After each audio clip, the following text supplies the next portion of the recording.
ওরসালাইনের কথা বলছিলেন, সেটি বানানোর পদ্ধতি যদি একটু আপনার কাছ থেকে আমরা সংক্ষেপে জেনে নিতে পারি। ভুলভাবে ওরসালাইন বানানোর জন্য কিন্তু শিশুদের জীবন সংশয় পর্যন্ত হতে পারে। ওরসালাইনের মধ্যে কি আছে? লবণ আছে, দরকারি লবণ আছে, সোডিয়াম, পটাশিয়াম, ক্লোরাইড এগুলো আছে। তো এগুলো একটা নির্দিষ্ট পরিমাণে দরকার হয়। তো এই নির্দিষ্ট পরিমাণটা আমি যদি নির্দিষ্ট পরিমাণ পানি দিয়ে গুলিয়ে ব্যবহার করি তাহলেই কিন্তু নির্দিষ্ট পরিমাণে পাওয়া যাবে।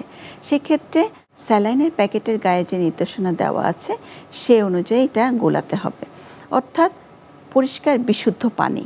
আচ্ছা, আমাদের নর্মালি আমরা যে স্যালাইন প্যাকেটটা পাওয়া যায় সেই স্যালাইন প্যাকেটটা 500 মিলি বা হাফ লিটার পানিতে গোলাতে হবে। শিশু যদি 1 চামচও খায় তাও এই 500 লিটারেই পানিতেই আমাকে পুরা প্যাকেটটা গোলাতে হবে। অনেক সময় যে ভুলটা হয়ে যায়, অনেকে মনে করে 1 চামচ খাবে তো অল্প একটু এটা দিলাম আর অল্প একটু পানি দিলাম তো গুলে নিয়ে 1 চামচ খেলে আবার বানিয়ে খাবে, এরকম কিন্তু কখনোই করা যাবে না। যেটা করতে হবে 500 মিলি পানির মধ্যে পুরো 1 প্যাকেট গুলিয়ে তারপরে শিশুকে খাওয়াতে হবে। কতটুকু খাওয়াবে? মোটামুটি একটা হিসেব আমাদের, যে শিশুর ওজন যতটুকু তত 4 চামচ। শিশুটির ওজন যদি হয় 10 কেজি, প্রতিবার পাতলা পায়খানার পরে 10 চা চামচ।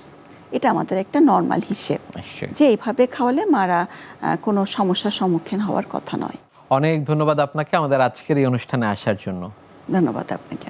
প্রিয় দর্শক, এতক্ষণ দেখছিলেন স্বাস্থ্য প্রতিদিন। কথা হচ্ছিল খুব গুরুত্বপূর্ণ একটি বিষয়, শিশুদের ডায়রিয়া নিয়ে। আশা করি আমাদের এই গুরুত্বপূর্ণ তথ্যগুলো আপনাদের অনেক বেশি উপকারে আসবে। অনুষ্ঠানের পর্যায়ে দেখে নেব কি থাকছে আগামী পর্বে স্বাস্থ্য প্রতিদিন অনুষ্ঠানে। আসলে অল্প বয়সী স্ট্রোক বা ইয়াং স্ট্রোক, এটা আমরা একসময় মনে করতাম যে ইয়াং স্ট্রোক আসলে খুব রেয়ার। স্ট্রোক আসলে একটা disease of the elderly population, আমরা মনে করতাম বৃদ্ধদেরই স্ট্রোক হবে। কিন্তু আমাদের জ্ঞান বাড়ার সাথে সাথে এবং আমাদের রোগীর এক্সপোজার বাড়ার সাথে সাথে আমরা দেখছি ইয়াং এজেও স্ট্রোক হতে পারে। এটি আসলে অনেক রকম কারণে হচ্ছে। আমাদের জীবনযাত্রার প্যাটার্ন চেঞ্জ হয়ে যাচ্ছে, সেডেন্টারি লাইফস্টাইল বেশি হচ্ছে, স্ক্রিন টাইম বেড়ে যাচ্ছে, স্ট্রেস, অ্যাংজাইটি এগুলো বাড়ছে। আরেকটা বিষয় কিন্তু আছে, ইয়াং স্ট্রোক আগেও হতো কিন্তু হয়তো ডিটেকশন হতো না, ডাক্তারদের জ্ঞান এত বেশি ছিল না, এটাও একটি বিষয়। আরেকটা জিনিস হচ্ছে যে ইয়াং স্ট্রোকের যে কারণগুলো, এগুলো কিন্তু বয়স্ক মানুষের স্ট্রোকের কারণ হচ্ছে আলাদা। সেগুলো ডিটেকশন করার জন্য কিন্তু খুব ওয়েল ইকুইপড এবং কিছু স্পেশাল পরীক্ষা নিরীক্ষার প্রয়োজন, সেগুলো অ্যাভেলেবিলিটি হয়তো আগে ছিল না। এই 3 কারণ মিলেই দেখা যাচ্ছে ইয়াং স্ট্রোক বা অল্প বয়সী স্ট্রোকের প্রকোপটা তো বেশি ছিল। বিশ্বের যে কোনো প্রান্ত থেকে যে কোনো সময় আপনাদের পছন্দের অনুষ্ঠান স্বাস্থ্য প্রতিদিন দেখতে ভিজিট করুন আমাদের পূর্ণাঙ্গ ওয়েব পোর্টাল www.ntvbd.com এ। এছাড়া এনটিভির সব জনপ্রিয় অনুষ্ঠান ও খবরের আপডেট পেতে ভিজিট করুন আমাদের ইউটিউব চ্যানেল ও ভেরিফাইড ফেসবুক পেজে।